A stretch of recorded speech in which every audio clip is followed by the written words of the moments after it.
Al regreso del trabajo, Roberto vio a un hombre apoyado en el árbol más frondoso de la plaza. Era una noche fría. Una espesa bruma no dejaba ver con detalle de quién se trataba. Pensó que quizás era un vecino que había salido a fumar, pues en una de sus manos sujetaba un cigarrillo encendido.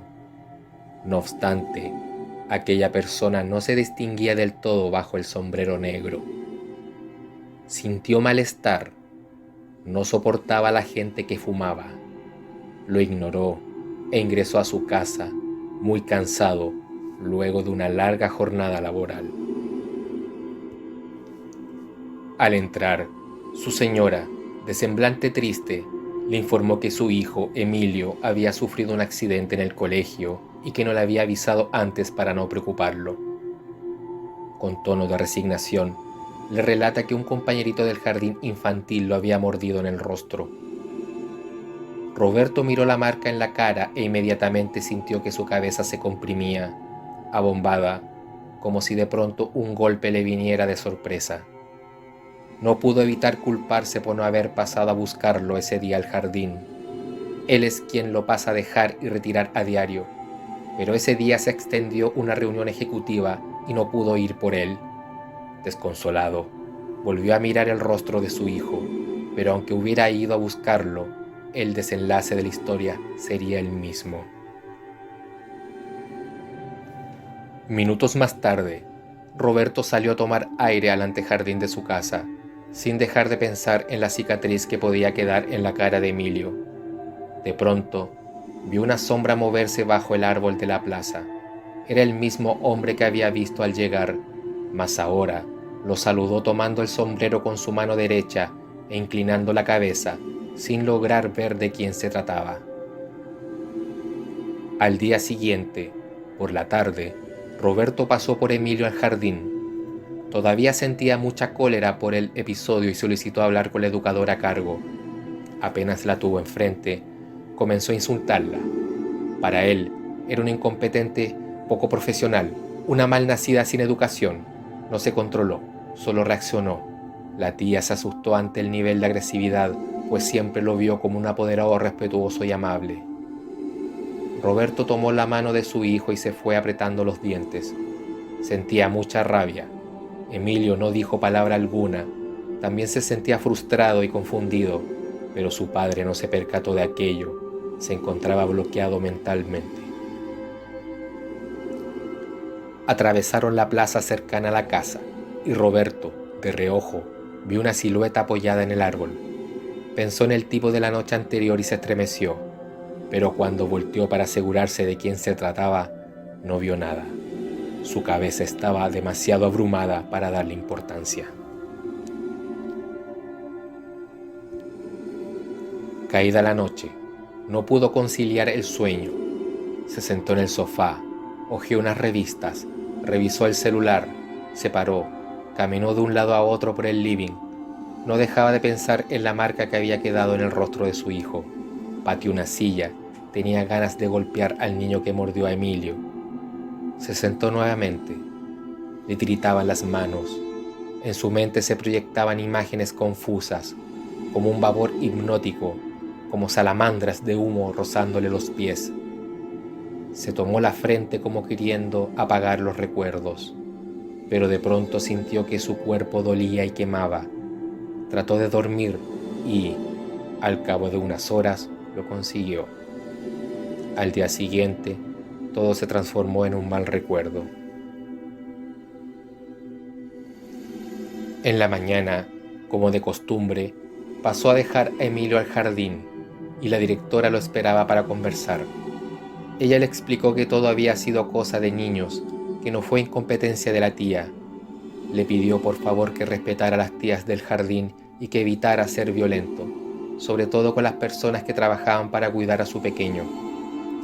Ante las palabras de la directora, Roberto cayó abatido, enrolló la manga derecha de su camisa y le mostró el brazo. Cuando niño, había sufrido abusos por parte de su padre, quien en reiteradas ocasiones apagaba cigarrillos en su piel, dejándole horribles cicatrices. Los compañeros de la escuela lo molestaban constantemente, sobre todo en las duchas, después de clases de gimnasia. Con el tiempo, no fue capaz de enfrentar el bullying de sus compañeros e inventó tener una enfermedad pulmonar para eximirse de la clase. Le provocaba impotencia y rabia que las personas no fueran empáticas con él, aunque contara la historia de sus quemaduras. De igual forma lo miraban feo y lo rechazaban. Por eso no quería que Emilio tuviera marcas en el cuerpo. No quería que experimentara las burlas. Lloró al recordar. Se fue al trabajo pensando en todo lo que había recordado y odió a la directora por eso. Ella desenterró los malos recuerdos. Sentía que en cualquier momento podía explotar. Escuchaba voces retumbar dentro, risas burlonas y siniestras. El cuerpo dolía, quemaba. Al volver a casa, vio otra vez la extraña forma apoyada en el árbol, pero en esta ocasión le dio desconfianza. Se acercó. Estaba decidido a reventarlo a golpes si era necesario. Era una buena excusa para descargar su ira. A pasos del árbol se escuchó una voz cansada, gruesa. Provenía de aquella forma indescriptible. No debes sentirte mal por llevar esas cicatrices. Al contrario, tus quemaduras representan que eres el mejor. Ellos solo critican sin saber. Tú eres un elegido. Creo que debes hacer algo para que lo sepan, para que te respeten. Quiso responder, enfrentar a aquella criatura que deambulaba sardónica en la oscuridad. Encantado de conocerte, dijo por última vez y desapareció en solo segundos, dejando una estela de humo del cigarrillo. Este vapor se tornó negro como el alquitrán y penetró por la nariz y uno de los oídos de Roberto. Sus ojos se tornaron completamente oscuros. Se encaminó nuevamente al jardín infantil y esperó a la directora escondido en las sombras de una calle aledaña. Lo odiaba por despertar sus pesadillas. Se rebobinaban una y otra vez las risas de sus compañeros, el dolor de su herida en el cuerpo, las burlas y golpes de papá, la cicatriz de su hijo en el rostro. Cuando la interceptó, la acorraló contra la pared. Con la punta de la navaja comenzó a dibujar figuras en su rostro, solo como amenaza, sin hacerle daño, para intimidarla. Ella, con la respiración entrecortada y el miedo pujante de la situación, trató de defenderse en vano.